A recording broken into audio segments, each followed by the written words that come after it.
Morning, Lola. Good morning. Good morning. Good morning. Oh, nasaan si Lynette? Umalis ho, Lola eh. Nagpunta ho dun sa abogado niya. Oh, well, that is her right. Lola, hindi naman ho sa kinakampihan ko si Lynette, no? Pero di ba sana naman ho tinutulungan niyo siya? Claire, matanda na si Jacob. Ano ba talagang gusto mong gawin ko? Igapos ko siya dito sa bahay? Aba, kung gusto niya umalis siya. Gusto niya mag-file ng annulment? Kahit sabihin ko pa sa kanya, don't do it, gagawin pa rin yan, di ba? Pero Lola, kung mamamagitan lang ho sana kayo, hindi... Let them solve their own problems. At sana ikaw naman, Claire, please lang, huwag ka nang makialam nang hindi na lumaki ito, ha? Ah, Maria, ako nga pala, bago ko makalimutan, kumusta yung nailipat mo na ba si Michelle sa ibang school? School? Oo. Ay, oo. Tamang-tama. Kabubukas lang yung school kahapon, kaya pwede na siyang pumasok bukas. Ay, that's good. Maya-maya lang ihatid na natin si Michelle sa condo. Okay. Nang sa ganun, makausap ko na rin si Sandra. Akala ko ba, Lola, hindi kayo makikialam? Iho naman. You know me. I can always change my mind. This is so good.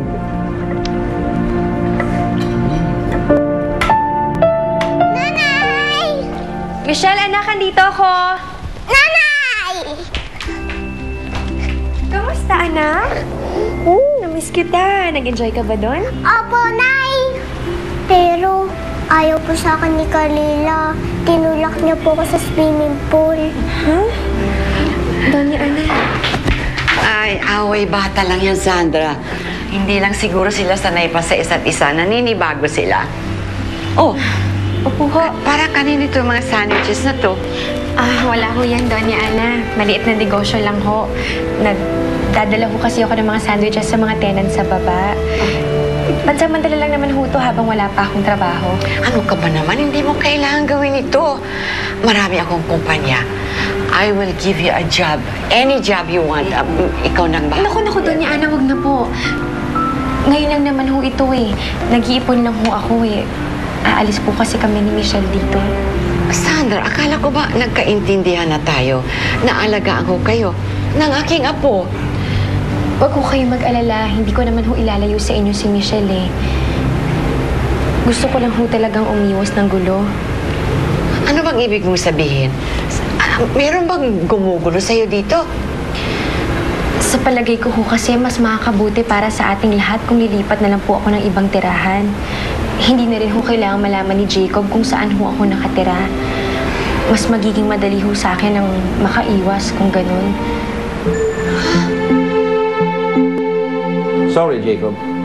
It sounds like you have no grounds for annulment. What do you mean? Sa sinabi mo, di ka pinilit.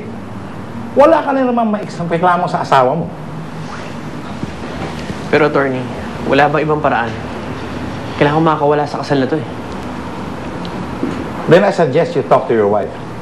Kung papayag na pakawalan ka ng asawa mo, then, pwede natin i-pursue ang annulment case. Pare, in this case, kailangan ko sa si Lynette, pare. Di subukan mong hingin ang kalayaan mo sa kanya. Mag-usap kayo. Yun ang mas makakabuti sa'yo, pare.